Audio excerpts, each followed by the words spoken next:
sahabat sehat, jumpa lagi bersama saya Suster Mei. Salam sehat selalu. Di video kali ini kita akan membahas tentang apa yang perlu diwaspadai jika kolesterol dalam darah kita tinggi. Sahabat sehat, kita perlu memahami dulu apa itu kolesterol dan jenis-jenis kolesterol. Kolesterol adalah lemak yang dihasilkan dari tubuh yang dibuat di organ hati dan sisanya dari luar tubuh atau dari makanan yang kita makan. Misalnya susu, kuning telur, lemak hewani, dan sebagainya. Sahabat sehat, kolesterol sebenarnya merupakan salah satu komponen lemak. Seperti kita ketahui, lemak merupakan salah satu zat gizi yang sangat dibutuhkan oleh tubuh, di samping zat gizi yang lain seperti karbohidrat, protein, vitamin, dan mineral. Lemak merupakan salah satu sumber energi yang memberikan kalori yang paling tinggi, di samping sebagai salah satu sumber energi yang digunakan tubuh untuk beraktivitas. Sebenarnya, lemak atau khususnya kolesterol memang merupakan zat yang sangat dibutuhkan oleh tubuh kita, terutama untuk membentuk dinding-dinding sel dalam tubuh. Bukan hanya itu saja, kolesterol juga berperan penting dalam memproduksi hormon seks, vitamin D, serta berperan penting dalam menjalankan fungsi saraf dan otak. Sahabat sehat, kolesterol dibagi menjadi dua, yaitu jenis kolesterol dan kadar kolesterol. Yang pertama kita akan bahas tentang jenis kolesterol. Jenis kolesterol itu ada dua, yaitu LDL dan HDL.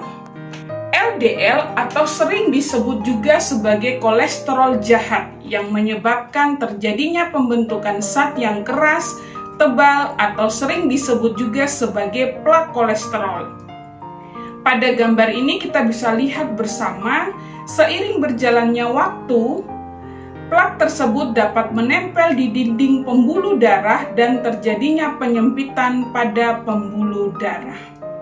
Yang kedua adalah HDL. HDL adalah kolesterol baik yang bermanfaat bagi tubuh manusia karena dapat melindungi pembuluh darah dari terbentuknya plak. Sahabat sehat, kalau kita berbicara tentang kadar kolesterol di dalam tubuh kita, maka dapat diketahui lewat pemeriksaan darah. Mari kita lihat nilai normal dari kolesterol baik LDL, total kolesterol maupun HDL dalam tubuh kita. Yang pertama kita lihat kolesterol LDL. Untuk nilai yang optimal yaitu di bawah 100. Kemudian kalau 100 sampai 129 itu dikategorikan di atas normal. Kemudian kalau 130 sampai 159 adalah batas tinggi atau borderline. Kemudian 160 sampai 189 dikategorikan tinggi, sedangkan lebih dari sama dengan 190 dikatakan atau dikategorikan sangat tinggi. Kemudian untuk kolesterol total, kurang dari 200 adalah nilai yang diharapkan. Kemudian kalau nilainya 200 sampai 239 ini dikategorikan batas tinggi atau borderline. Kemudian lebih dari sama dengan 240 dikategorikan tinggi. Kemudian yang berikut untuk kolesterol HDL, kurang dari 40 dikategorikan rendah, sementara lebih dari sama dengan 60 dikategorikan tinggi. Sahabat sehat, yang perlu kita pahami, bahaya utama dari kolesterol darah yang tinggi adalah terbentuknya plak yang memperkecil diameter pembuluh darah yang menyebabkan terhambatnya suplai oksigen ke seluruh jaringan tubuh. Sahabat sehat, darah adalah sebuah cairan di mana cairan ini seperti air dan cairan ini berfungsi untuk mengangkut oksigen melalui sel-sel darah ke seluruh tubuh dan merupakan kebutuhan makhluk hidup. Jadi, dengan adanya darah, maka hidup manusia akan tertolong. Apabila manusia kekurangan darah, maka bisa jadi manusia itu akan lemas karena cairan yang mengangkut sari makanan atau oksigen ke seluruh tubuh tidak terpenuhi. Mengapa tidak terpenuhi? Karena terjadi penyumbatan atau terjadi penimbunan lemak pada dinding-dinding pembuluh darah yang menyebabkan pembuluh darah menjadi lebih kecil atau sempit. Sahabat sehat, tanda kolesterol tinggi ini biasanya tidak spesifik dan belum tentu dirasakan oleh semua orang. Pada banyak kasus, kolesterol tinggi sering tidak menunjukkan gejala khusus sampai dengan timbulnya komplikasi seperti penyakit jantung atau penyakit stroke. Meskipun tidak memiliki gejala, tetapi beberapa kondisi ini patut diwaspadai sebagai tanda kolesterol di dalam darah kita tinggi. Yang pertama adalah mudah lelah. Beberapa kondisi seperti cepat lelah bisa menjadi tanda kolesterol tinggi. Hal ini terjadi sebagai dampak dari munculnya plak di pembuluh darah akibat kadar kolesterol tinggi yang menyebabkan berkurangnya aliran darah ke jaringan tubuh. Yang kedua, suka mengantuk. Suka mengantuk bisa menjadi salah satu dampak tidak langsung dari kolesterol tinggi dan adanya sumbatan pada pembuluh darah.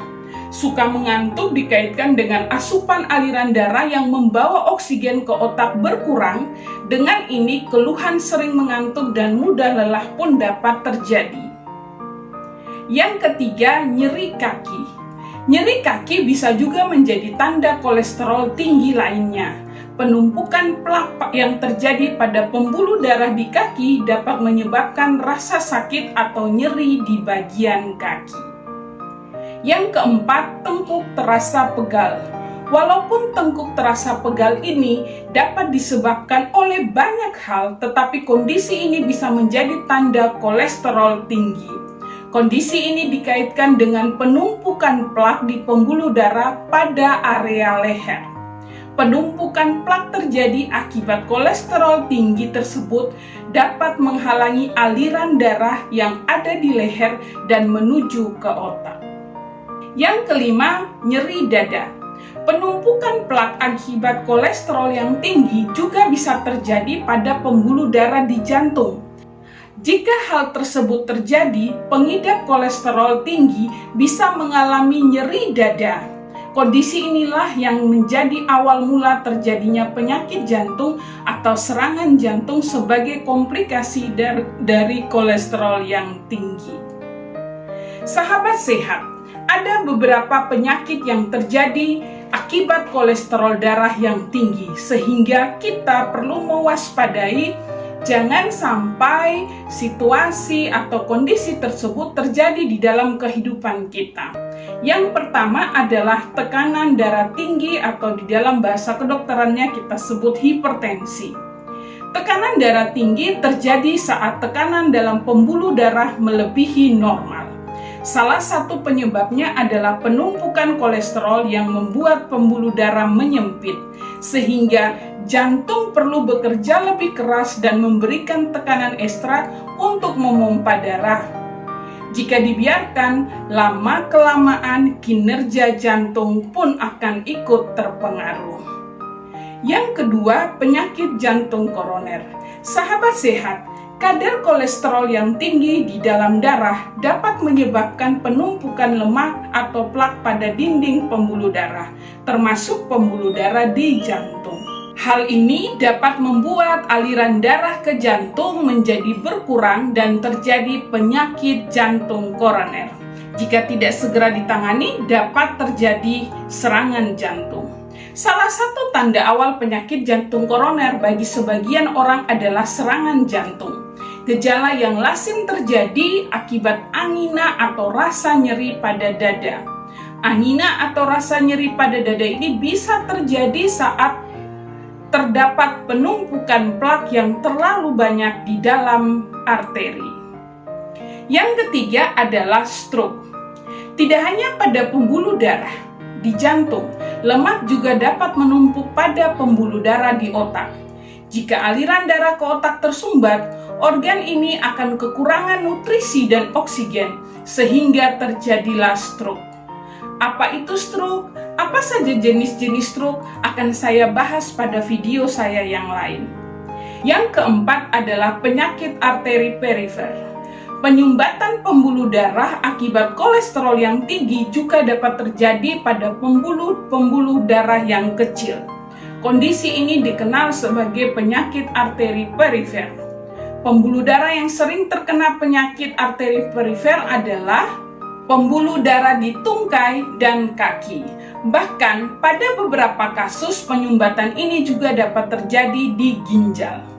Sahabat sehat, yang perlu dipahami adalah jika pembuluh darah pada jantung yang tersumbat, maka Anda akan terkena serangan jantung. Jika pembuluh darah pada otak yang tersumbat, maka Anda akan terkena serangan stroke. Jika pembuluh darah pada ginjal yang tersumbat, maka Anda akan terkena gagal ginjal. Sahabat sehat, untuk mengurangi risiko munculnya penyakit-penyakit di atas, Anda perlu mengontrol kadar kolesterol. Langkah yang bisa dilakukan antara lain, yang pertama, pola hidup sehat, seperti mengatur pola makan yang sehat dan bergizi seimbang. Pola makan yang dianjurkan untuk mengontrol kadar kolesterol adalah pola makan yang rendah lemak jenuh serta kaya serat pangan larut. Contohnya adalah biji-bijian utuh, gandum, nasi merah, buah, serta sayur-sayuran. Yang kedua, jangan lupa luangkan waktu setidaknya 30 menit sehari untuk berolahraga, minimal 3-5 kali dalam seminggu. Anda bisa jogging atau lari pagi, berenang, senam, maupun yoga. Pilihlah jenis olahraga yang Anda sukai, yang penting Anda bisa melakukannya secara konsisten. Yang ketiga, lakukan upaya pencegahan sedini mungkin dengan mengenali tanda-tanda kolesterol tinggi. Jangan ragu untuk berkonsultasi pada dokter, terlebih bila Anda telah mengalami gejala-gejala dari penyakit-penyakit di atas atau memiliki faktor risiko untuk menderita kolesterol tinggi seperti kegemukan, diabetes, dan sebagainya. Sahabat sehat, perlu dipahami bahwa kolesterol yang tinggi tidak hanya dapat terjadi pada kaum lanjut usia. Kesibukan dan pola hidup yang buruk juga bisa menyebabkan Anda yang masih berusia produktif beresiko mengalami kolesterol yang tinggi. Ingat, mencegah lebih baik daripada mengobati. Sahabat sehat, sekian informasi dari saya, semoga bermanfaat. Saksikan terus video-video saya tentang informasi kesehatan lainnya di channel Suster Mei. Seperti biasa, jika Anda menyukai video-video seperti ini, jangan lupa klik like, komen, subscribe, dan share kepada teman-teman atau saudara Anda. Terima kasih untuk kebersamaan kita selama penjelasan saya. Semoga bermanfaat. Jangan lupa klik lonceng untuk Anda selalu mendapatkan notifikasi tentang video-video saya selanjutnya. Bye-bye.